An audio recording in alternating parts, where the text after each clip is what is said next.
depresión.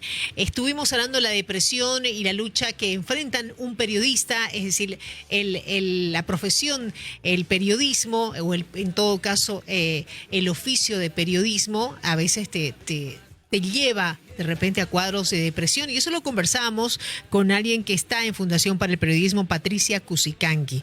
Pero también hoy vamos a hablar desde otro enfoque también que creemos es importante, es de la depresión, la escucha y el acompañamiento real.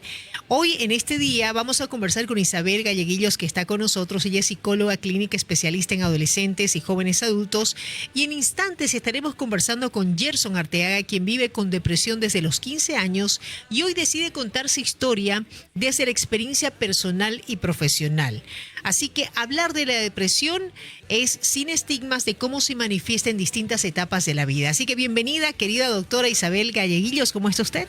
Buenas tardes, Linda. Muy bien, gracias por la invitación. La verdad que lindo contar con un espacio donde podamos hablar, ¿no?, de este tema tan importante. Totalmente. Bueno, el equipo de producción del programa Aquí Estoy salió a las calles para hablar sobre este tema, acerca de la depresión. Vamos a escuchar qué fue lo que recogimos y escuchemos lo que dice la gente. Adelante. Linda, nos encontramos en la Plaza 24 de septiembre, donde vamos a preguntar a las personas, ¿cómo identificas a una persona con depresión? Por sus comportamientos, se aísla de la gente, tiene pensamientos negativos, pensamientos intrusivos, se muestra más que todo en sus comportamientos, sus emociones. Por su expresión, puedo decir que está triste, pero depresión no podría yo diagnosticar, no soy un profesional de la salud. En los ojos, en su mirada, porque tiene una mirada triste, o una mirada vacía, una mirada que no está en el momento donde uno está. Los actos que tiene, pues, ¿no? ¿Cómo cuáles? Como decir tristeza. Quizás su mirada, su pensamiento, o sea, la forma en la que está pensando, supuestamente. Depende de su comportamiento también, ¿no? Porque si es una persona solitaria, si no habla, si vives con ella, te vas a dar cuenta que vive en su cuarto, no hace nada. Y mayormente siempre escucha música, ¿no? Para escuchando música y vive en su mundo sin estar asociado con otras personas, yo creo. Ahí está, importante lo que estamos escuchando, cómo identificamos una persona con depresión. De todo lo que he escuchado, estamos hablando de todas las edades, es importante esto que acabamos de hacer, porque son gente de todas las edades que en cierta forma tienen noción de lo que es esto de la depresión, doctora. Sí, bueno, en realidad se habla mucho, ¿no? El tema del estado de ánimo depresivo, quizás tendríamos que diferenciarlo, porque lo usamos muy coloquialmente, el tema de la depresión. No es lo mismo estar en un estado de ánimo depresivo por un evento específico que nos sucedió, una pérdida de un familiar, la pérdida de un trabajo quizás, o simplemente un mal momento que uno esté pasando. Pero la depresión como tal es un trastorno de la salud mental, ¿no? Que nos afecta en el día a día, en nuestro quehacer diario. Si soy una madre de familia, capaz de repente no les estoy dando la atención adecuada a mis hijos, no tengo ni ganas de ir al trabajo, pierdo mi trabajo por estar en depresión, ¿no? Entonces habría que diferenciar estos dos términos. Bien, es importante, muchos se enfocaban en la tristeza y en la forma de mirar. Sí. ¿No es cierto? No siempre estás en depresión. Es curioso, ¿no? Decía la gente aquí de que hay mucho aislamiento, se nota en la cara, en la expresión. Sin embargo, diría yo que en la población adulta hay una tendencia mayor quizás a fingir, posiblemente. Es por eso que en algunos casos donde puede haber resultados bastante catastróficos por haber estado viviendo en depresión, es bastante choqueante porque de repente nadie se daba cuenta, por así decirlo, de que esta persona estaba en depresión. Pero sí, mayormente se puede ver en los rasgos faciales, en la mirada, en el aislamiento. Creo que es algo muy importante que se ve en las personas que están con depresión. Bien, hay diferentes tipos de depresión, pero yo me voy a enfocar en esto, en cómo ayudar, cómo detectar que alguien de tu entorno está en depresión. Okay. Y cómo ayudarlo, ¿no? Porque tenemos que ver cómo lo ayudamos, ¿no es cierto? Sí, es muy importante. Quizás si estás viendo a alguien que usualmente antes practicaba alguna actividad, se juntaba con los amigos, disfrutaba de alguna actividad simple, digámoslo así, y de un tiempo a la fecha vemos que ya no está practicando esto, que se está aislando quizás, que de repente ya no está tan presente en las actividades sociales, que ya no está tan presente quizás en las charlas, en las conversaciones, quizás sea un factor para que yo pueda de alguna forma decir algo está sucediendo con esta persona. La clave es simple, preguntarle, hablar, Correcto, ¿no? correcto. Mayormente en los hombres se ve que no se habla mucho del estado de ánimo depresivo o de la depresión como tal, entonces creo que es importante también validar las emociones tanto en hombres como en mujeres. Tal cual. Bueno, tenemos a propósito a nuestro invitado Gerson Arteaga, quien compartió algo muy interesante que desde sus 15 años estuvo en depresión y bueno, hoy nos va a contar esa parte de su historia. Es un proceso quizás hablar, quizás con honestidad, rompiendo el silencio y reconociendo que hablar fue clave para sanar. ¿Cómo estás, querido Gerson? ¿Qué tal? Gracias por la invitación. Bueno, yo soy psicólogo clínico de profesión. Bien. Yo creo que la depresión, yo la vería más que todo como una situación donde la persona empieza a perder esa sensibilidad a las cosas y entender el porqué de su vida. Claro. ¿Ya? Ahora, Gerson, claro, tu profesión, psicólogo clínico, estuviste en depresión. ¿Sí? Sí. Tuviste cuadros depresivos. ¿Cómo te diste cuenta o cómo saliste también de ese cuadro de depresión? Por mi familia. Es que Sí. aquí hay un punto que quiero aclarar. Claro que sí. Yo me considero activista. Bien. ¿Ya? De los trastornos. Suena raro, ¿no? Me Pero, gusta, claro, me encanta. activista. Pero eso sí, muchas veces en la forma que yo hablo, las personas, incluso los profesionales de mi área, se incomodan. Ah, ya. Pero yo voy a hablar siempre con la verdad. No, si no hay alguien que te ayude del exterior, te desvaneces. Yo no creo en echarle ganas y nunca lo voy a creer. No creo no creo en que ponerte una pijama, hacer kickboxing y te sanaste la depresión. No. No es así. Si la persona apoya eso o no, lo dejo a su criterio. Pero para mí, incluso clínicamente hablando y en lo personal, cuando me diagnosticaron en una época de los 90, donde la música electrónica era lo mejor, Ya. pero la medicina era lo peor. Entonces, no fue un diagnóstico rápido, no tardó años, ¿no? Entonces, claro, se identificó, pero después de casi 10 años. ¿Qué edad o tenías? más. ¿15 años? 15 o 16. Claro. Ya, tenía 15 o 16. Y de ahí fue una valoración tras otra valoración hasta llegar a la conclusión. Yo creo que recién a los 20 años entendí que tenía. ¿En serio? Sí. Y algo muy importante también, que la persona que sufre un tipo de depresión es depresión, tristeza mayor o distimia. Porque aquí lo que veo es más distimia. ¿Qué es distimia? La distimia está dentro del marco, ¿no? De lo que son, o sea, está dentro del marco de la depresión o los tipos de depresión. Ya. Pero la distimia es un poco más leve, pero suele ser más intensa.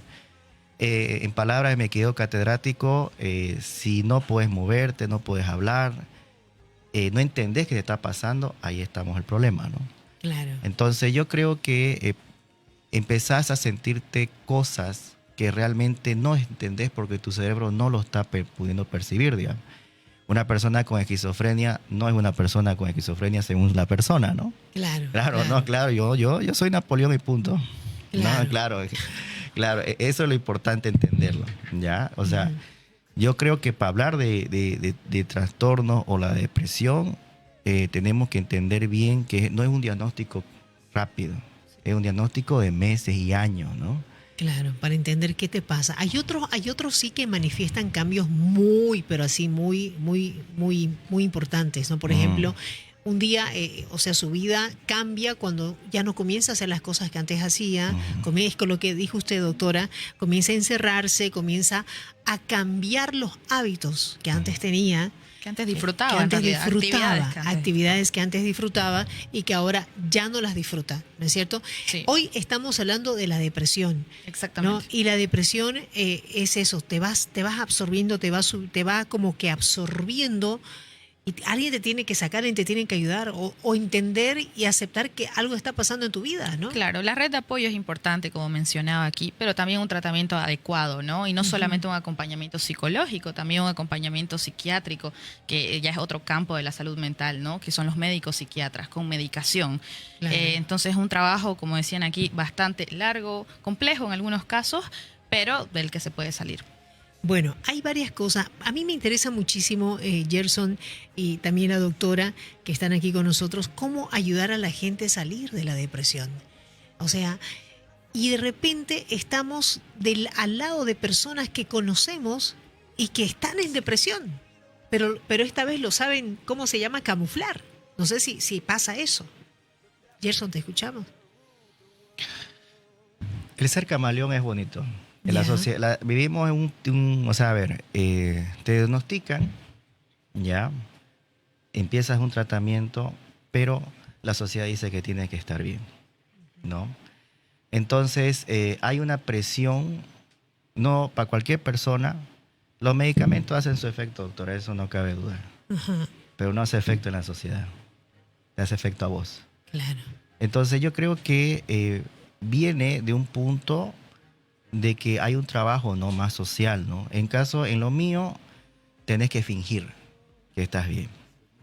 Porque no es una cuestión de que te apunten, pero sí vives un marco, ¿no?, de happiness, ¿no? Ujú. Entonces todos tenemos que estar bien.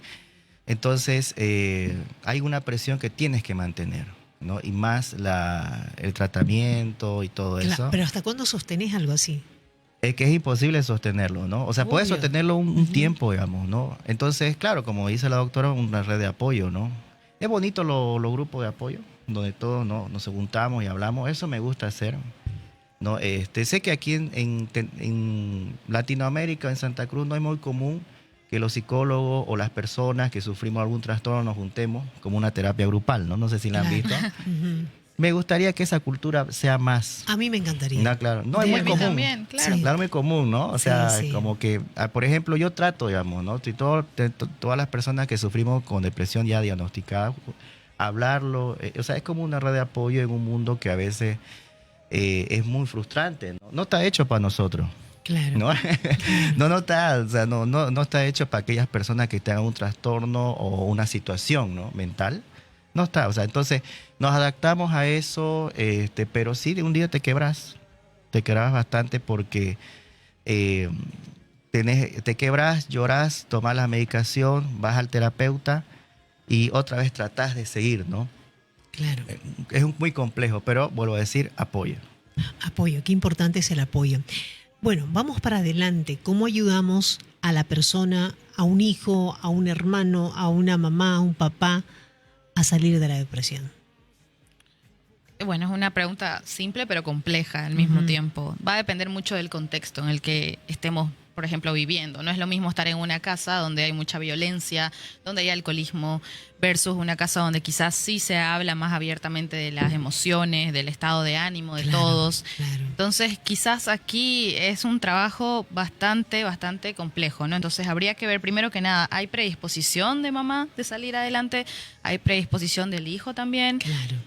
Creo que la base, o sea, partamos de que la depresión es, de alguna forma, tenemos que ver lo biológico, porque también a nivel cerebral, como decía Exacto. aquí mi colega, no es simplemente estar bien y ya. Hay ciertos neurotransmisores que el cerebro no está segregando, entonces no es que no quiera echarle ganas a la vida. Entonces, Claro. ahí quizás necesito medicación. Entonces, estamos hablando de una base biológica. La base social, la base contextual. No es lo mismo vivir en un país tercermundista donde quizás no tengo acceso a una ayuda psicológica versus en un país donde quizás sí. Y donde se puede hablar del tema, ¿no es Donde se cierto? puede hablar, sí. Porque antes no se podía hablar, no se podía decir, mamá, quiero ir a un psicólogo. Ah, no, que estás loca, digamos, Sí. ¿no? Pero ahora sí podemos hablar. Ahora vemos a gente, adolescentes que dicen, he ido a mi psicólogo y ahora estoy yendo a mi clase de gimnasia, digamos, Sí, ¿no? esa, por ejemplo, es una forma de ayudar, de alguna forma, Ujú. desde la casa, ¿no? El apoyar, el no hacerme la burla quizás de mi amigo, de mi hijo, de mi hermano, de que está yendo al psicólogo. Claro. Es una manera de ayudar. Más bien, ¿en qué te apoyo? necesitas, capaz, te puedo solventar quizás un poco ahí, porque el acceso a la terapia tampoco no es fácil el acceso, hay que ser honestos. Entonces, creo que respondiendo a la pregunta, ¿no, Linda, de cómo ayudar? ¿Okay? Primero que nada, no estigmatizando, no haciéndome la burla o minimizando o ninguneando esta situación. Bien, eso es importante. Ahora, algo que yo veo y en todo este tiempo de entrevistar a personas, hemos hablado muchas veces del tema de depresión y mucha gente me dijo, como recientemente tuvimos a Sofía 20 Millas, que perdió a su hijo, ya tiene 84 años. Okay. Perdió a su hijo hace 6 meses, su hijo mayor. Eso es una señora de la tercera edad. Sí. ¿Y saben cómo ella sanó, cómo está sanando? Porque no se sana eso. Está sanando con el baile, está bailando, ¿no es cierto? Entonces yo creo que es una forma de hacer catarsis en tu vida y de sanar también en ciertas manifestaciones que podés hacer, cantar, bailar, claro, ¿no es cierto? Esa es una forma. Sí, totalmente. Y ahí la pregunta, aquí va Gerson, contame, sé que también lo tuyo fue también el baile, que te ha ayudado muchísimo. Yo creo que las actividades conforman, digamos, un camino alternativo, ¿no? Como indica el ejemplo de la señora. El arte. El arte, sí. Claro, el arte para mí es lo más terapéutico que hay, ¿no? Entonces, para lidiar con eso, cuando me dicen depresión es ácido para mí. Yo siento acidez. O sea, es un poco extraño decirlo, digamos, ¿no? Claro. Entonces, pero al momento de expresarlo es donde podés de alguna forma también comunicarte, ¿no? Claro. Entonces, con la pintura, el baile, ¿no? Siempre traté, digamos, de depresión más historia, decía yo. Lidiar, digamos, con poder leer, por así decirlo, historia, cultura, sociedad, claro, viajes también. ¿Se puede salir, Gerson, de la depresión? No. ¿No se puede hacer? No, vas a vivir con ella. Se aprende a vivir con ella de alguna manera. Claro, se aprende. Claro, o sea, en sí no se puede. O sea, yo soy sincero, pero sí aprendí, como dice la doctora, a vivir con ella, a comer con ella, a compartir un pastel con ella. Vas a haber días que vas a estar bien, vas a poner flores afuera de tu casa y hay días que va a llover, si saben a lo que me refiero en la metáfora, y vas a estar en tu cama. Claro. Pero vas a estar estable. Comparto yo también vivencia con otras personas diagnosticadas, por ejemplo, con esquizofrenia. Ellos siempre van a ver a la persona aquí, pero no se llevan mal. Claro. No, claro, o sea, no hay mucha afectación. Entonces, vencer la depresión, el término ahí podemos pero complicarnos, dependiendo ¿no? qué tipo de depresión también. También. ¿No? Porque hay depresiones que sí, hay personas que han vencido la depresión y ya no están depresivas. Sí, también va a depender mucho, como decía aquí, ¿no? Mi colega Gerson, el hecho de hacer, bueno, a él le ha ayudado mucho el tema del arte, pero está científicamente comprobado que quizás la activación conductual también te sirve. Me refiero a mantener hábitos saludables, ir a hacer ejercicio, estar rodeado, en contacto con la naturaleza, ayuda. No digo que es la única manera, pero hay formas, ¿no? De convivir. Para él quizás es el arte, para otros puede ser el arte más la actividad física, para otros puede ser viajar. Bueno, no todos tienen acceso a viajar, ¿no? Bonito sería. Claro, entonces, pues... Pero viajar en tu bicicleta, no sé. Por ejemplo. Eso sí, bueno. Son formas. Cosas sencillas. Exacto. Claro. Hay que disfrutar la vida de una forma sencilla, o sea, teniendo ese contacto con la naturaleza, con muchas cosas. Bien, yo quiero agradecerles a ambos. Yo creo que es un tema que se tiene que seguir conversando. Totalmente. O sea, que no es la primera vez que van a estar con nosotros, ni la última. Los vamos a volver a invitar porque creemos que es necesario que la gente pueda saber. Gracias, doctora. Gracias, Linda. Gracias, Gerson. Ya, igualmente, gracias. Muchas gracias. Bien, como siempre decimos, a ponerle ganas, a ponerle fuerza cada día. Cada día es un día a la vez en esta loca ciudad que estamos, señores. Así que nos vamos, señores. Gracias. Buena actitud por sobre todas las cosas. Póngale ganas, póngale fuerza. Actitud buena, vientos a favor para usted. Chao. La gente sale a buscar algunos solo.